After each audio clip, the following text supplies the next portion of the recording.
I don't know if this happened by chance or if there's any connection, but as you know, last week I complained about the Sony firmware strategy that is somehow inconsistent and also lags behind the competition.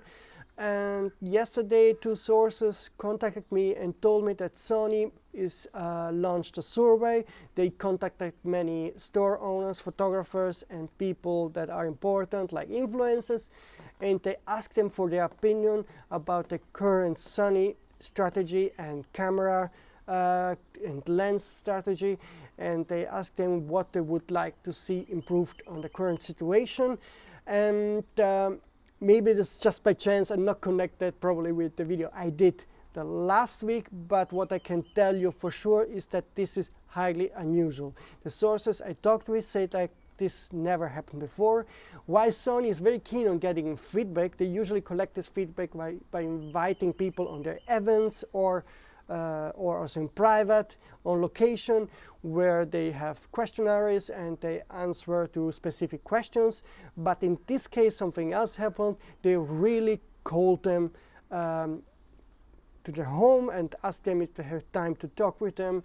And that's quite unusual, first time I hear it.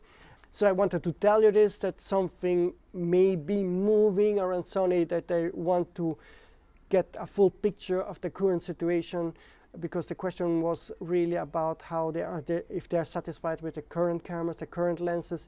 It wasn't a question about future products. So this was very interesting. Let's see what happens from now on. If I get some new info, we'll make a new video. And something else, just to give you another different opinion. The Digital Digest made a video on YouTube where he reviewed the Sony 1.32 firmware update, and he actually takes position in favor of Sony, defending the company, saying that Sony never promised to add new features on that camera via future firmware upgrade, which is definitely true.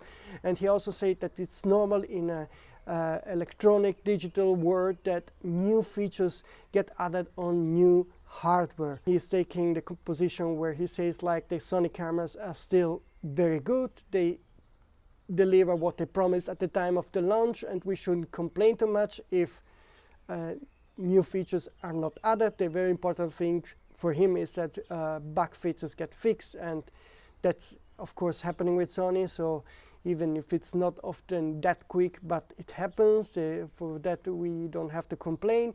The main critique I have towards the opinion of the Digital Digest is that Sony isn't living alone on this planet. There is competition, and Nikon, Fuji and Canon are not doing what Sony is doing.